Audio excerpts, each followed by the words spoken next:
আজ তোমাদের সাথে একটা আনন্দ ভাগ করে নিতে চাই, আর সেটি হলো এই দুটো আইটেম।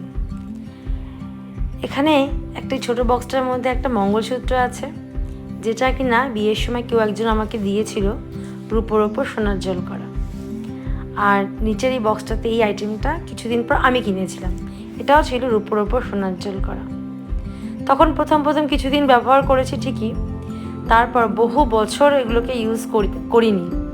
ইনফ্যাক্ট কোথায় যে ছিল সেটাও আমার মাথাতে ছিল না। তারপর সেদিন আলমারি থেকে এগুলোকে খুঁজে পাই এবং এগুলো দেখতে ভারী সুন্দর ছিল এবং আমার পছন্দেরও জিনিস ছিল, কিন্তু ওই কিছুদিন পর আর ভালো লাগে না, তাই আর ব্যবহার করা হতো না।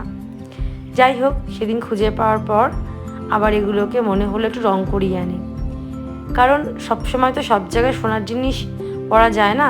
আজকাল তো আমরা অনেক এই ধরনের কস্টিউম জুয়েলারি আমরা ইউজ করছি। তখন ভাবলাম ঠিক আছে, আমার কাছে যখন আছে এগুলোকে একটু কালার করে নিয়ে আসি, দেখে বলো তোমরা কেমন লাগছে।